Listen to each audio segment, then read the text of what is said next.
Assalamualaikum dan salam sejahtera. Hari ini adalah 1 Ramadan bersamaan dengan 13 April 2021. Jadi pada siapa yang baru first time jumpa channel ni, saya nak ucapkan selamat datang ke channel Zul Kongsi Channel. Jangan lupa tekan butang subscribe, support saya, like video ni dan komen dalam video ni apa-apa yang anda nak tahu ataupun berkenaan dengan video ni. Jadi hari ini saya nak kongsikan pendapatan untuk YouTube pemula macam saya ni yang masih baru lagi dalam YouTube. Saya baru lebih kurang 2 bulan setengah YouTube start bayar kepada saya dalam channel Zul Kongsi Channel ni. Jadi saya nak kongsilah berapa pendapatan untuk bulan pertama dan berapa pula pendapatan untuk bulan kedua untuk channel yang masih baru dan agak kecil macam channel saya sekarang ni lah. Sebelum saya pergi lebih jauh lagi, saya akan tunjukkan sebentar nanti berapa saya dapat.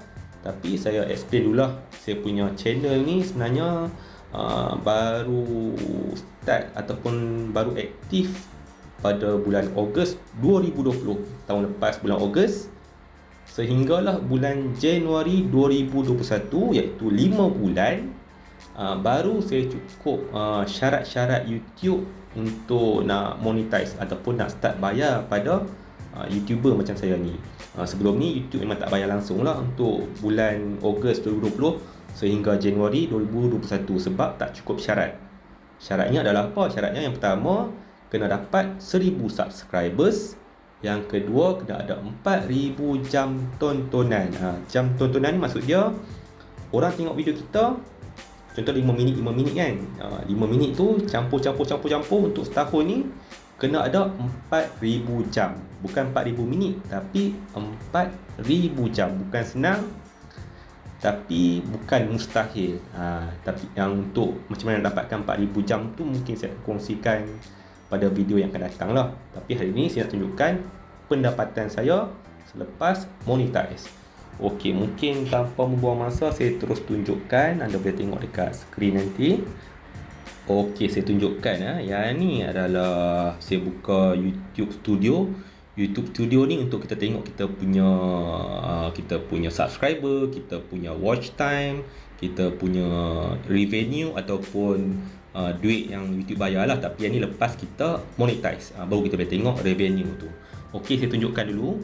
Yang channel saya ni sebenarnya ada 1954 subscribers setakat 13 April 2021. Saya ada hampir 2000 subscriber. So kita tengok. Okey, sepanjang 1 tahun yang kebelakangan ni saya dah dapat 16.6 ribu jam. YouTube dulu kan 4000 jam saja kan, tapi saya dah terkumpul sehingga hari ni 16,000. So dah lebih dah daripada 4000 jam tu. Subscriber 1.9k lah macam saya kata tadi, 1954 subscriber. Okey, yang hampa ataupun anda berminat nak tengok, mesti nak tengok pendapatan saya sepanjang 2 bulan setengah ni. Okey, saya tunjukkan dah 2 bulan setengah, betul lah 2 bulan setengah. Okey, kita tengok terus. Saya tunjukkan terus pendapatan saya untuk memberi semangat lah kepada YouTube pemula dekat luar sana. Okey, selama 2 bulan setengah saya punya pendapatan adalah $52 USD lah, USD RM52. So kita tengok pecahan dia lah ikut bulan-bulan sebelum-sebelum ni. Okey, kalau tengok dekat sini bulan November, Disember, Januari saya masih belum dapat lagi pendapatan. Tapi pada 1 Februari baru saya start iklan masuk dalam channel saya ni. Pada bulan Februari saya dapat 12.30 USD, 12 USD. Kalau kita convert kepada ringgit Malaysia, lebih kurang RM50 untuk bulan pertama. Untuk bulan Mac, iaitu bulan kedua saya monetize ni, saya dapat 35.16 USD, 35 USD. Jadi kalau kita convert $35 kepada ringgit Malaysia, dia lebih kurang RM145. Tak banyak mana pun kan. Untuk bulan pertama RM50 saja saya dapat. Untuk bulan kedua dapat 145. Tapi untuk saya agak berpuas hati sebab yalah, bulan pertama RM50. Bulan kedua saya dah dapat 3 kali ganda daripada bulan pertama. Sebab bulan pertama saya agak slow sikit lah masa nak upload video tu, kurang. Bulan kedua baru saya start aktif upload video, lebih kurang 3 video seminggu, dan dapatlah hasil dia RM145. Untuk bulan yang ketiga, saya dapat monetize YouTube ni. Saya dapat setakat 13 April lah, lebih kurang setengah bulan, saya hanya dapat 4.65 USD, ataupun kalau kita convert dalam ringgit Malaysia hanya RM19 untuk setengah bulan. Maksud dia bulan April ni pun saya agak slow upload video sebab saya ada banyak kerja sikit, tak sempat nak upload video. Sebab itulah dia punya pendapatan pun agak kurang. Jadi untuk bulan Februari, Februari, Mac dan April baru setengah bulan, maksudnya 2 bulan setengah. Total saya dapat daripada YouTube channel saya ni adalah $52, ataupun kalau kita convert kepada ringgit Malaysia lebih kurang RM215 Malaysia, RM215 lah. Jadi adakah anda rasa itu satu yang berbaloi ataupun tak dengan nilai itu? Apa pendapat anda? Anda boleh komen lah di ruangan komen. Sebab bukan semua YouTuber ni dia start dia terus kaya ataupun banyak duit. Kebanyakan YouTuber dia punya channel tu naik secara perlahan-lahan. Jadi kita tak boleh nak expect dapat duit yang terus banyak lepas kita punya channel ni dah start monetize ataupun dapat duit. Okey, kita tengok pula lah. Kalau tengok dekat video-video saya ni, video yang paling top ni, top earning video, saya dapat lebih kurang $16.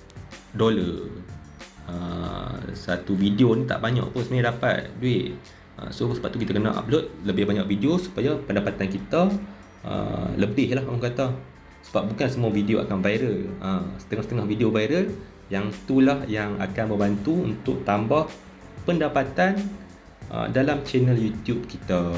Okey, so sebenarnya YouTube channel ni kalau kita punya view taklah banyak sangat, jadi kita punya income pun takkan banyak sangat lah orang kata. Dia berkadar terus lah dengan view kita. So walaupun katakan satu video dapat lebih kurang 30,000 orang view, tapi YouTube bayar tak banyak mana pun, kadang-kadang $20, mungkin RM80. So tak boleh expect kalau video kita tu view kurang nak dapat pendapatan yang tinggi. Tak boleh nak cakap macam tu. Tapi macam channel YouTube saya ni, selain daripada pendapatan yang YouTube bayar dalam masa 2 bulan setengah ni lebih kurang RM215 ni, saya ada pendapatan sampingan lah daripada channel YouTube ni. Macam mana saya dapat pendapatan sampingan tu? Antaranya saya promote SIM card, so saya dapatlah bentuk kredit, dan ada juga yang saya promote kereta, dan ada salesman yang bagi sedikit imbuhan kepada saya lah. Jadi untuk pendapatan tambahan daripada RM215 saya dapat dari YouTube ni, saya dapat saya rasa lebih kurang mungkin 300-400 lah pendapatan tambahan. So total dalam masa 2 bulan setengah ni untuk channel YouTube saya ni, boleh katakan saya dapat lebih kurang RM600. Agak okey lah bagi saya untuk YouTube pemula ni. Sebab channel YouTube ni sebenarnya kita boleh jadikan dia sebagai medium untuk kita generate duit. Tak semestinya kita harap pada AdSense semata-mata. So itu ikut kreativiti kita lah, sama kita nak promote barang ke, ataupun kita nak masukkan iklan daripada outsource orang nak bayar iklan kat kita ke. Yang tu ikut cara masing-masing. Okey, lepas tu saya nak bagi tahu lagi satu benda lagi. Sebenarnya bila saya dapat RM215 Malaysia untuk 2 bulan setengah ni, ataupun $52 total yang saya dapat, sebenarnya saya dapat lagi pun duit dalam bentuk tunai, ataupun dia tak masukkan ke dalam akaun bank saya lagi. Sebab apa? Sebab syarat untuk YouTube masukkan ke akaun bank kita, kita kena dapatkan 100 USD. Maksud dia minimum kena 100 dolar. Yang mana saya baru dapat 52 dolar dalam masa 2 bulan setengah ni. Belum 100 dolar. So duit yang saya dapat ni saya masih belum boleh pindahkan ke dalam akaun bank. Dan sebelum kita boleh pindah ke dalam akaun bank pun, kita perlu dapatkan 6 digit nombor PIN yang dihantar oleh YouTube. Okey, 6 digit nombor PIN ni dia akan hantar dalam bentuk satu surat lah, ke alamat rumah yang kita daftar dalam AdSense. AdSense ni kira macam satu platform untuk iklan YouTube lah. Jadi surat yang PIN AdSense tu dia hanya hantar dekat kita, dia hanya akan post bila kita dapat 10 USD yang pertama. Macam saya, bulan yang pertama tu, bulan Februari 2021, saya dapat 12 USD. Maksudnya dah lebih 10 USD. Jadi dah lebih 10 USD, YouTube dia hantar email pada saya pada bulan Februari, hujung bulan Februari. Dia beritahu yang dia dah postkan surat YouTube AdSense tu, YouTube AdSense PIN tu ke alamat yang saya daftarkan. Tapi sampai hari ni, dah lebih kurang sebulan setengah lah, saya masih belum dapat lagi surat tu. Dan saya masih menunggu surat daripada YouTube AdSense tu lah, YouTube AdSense PIN tu. Dan saya pun tak kisah sangat masih belum dapat surat YouTube AdSense tu. Sebabnya macam hampa semua tahu yang saya punya akaun YouTube ni, iklan ni masih belum cukup 100 USD. Jadi kalau dapat PIN tu pun saya masih belum boleh tunaikan duit ke dalam akaun bank saya. So saya keep on menunggu dulu lah surat tu sampai dapat. In case kalau saya masih belum terima surat PIN tu dalam masa 2 bulan, sekarang ni sebulan setengah baru kan, kalau lagi 2 minggu saya masih belum dapat, then baru saya akan request semula PIN tersebut. Sebab dia boleh request 3 kali saja. Kalau 3 kali tak dapat juga, then dia ada cara lain lah, kena identify kita punya ID dan sebagainya. Tapi sebab memandangkan saya punya YouTube ni masih belum cukup 100 USD, so saya pun tak tergesa-gesa lah untuk request mula. Jadi tunggu je lah sampai dapat surat tu. Kalau tak dapat juga, then baru saya akan request. Jadi kalau apa yang puan dah tanya dalam komen tu, saya akan cuba terangkan dalam video yang akan datang. Dan saya nak buat pesanan pada YouTuber yang baru start buat YouTube, yang masih belum monetize. Jangan pernah rasa give up, teruskan upload video. Mungkin satu hari anda juga akan boleh monetizekan channel anda semua. Sehingga kita berjumpa lagi. Assalamualaikum dan bye bye.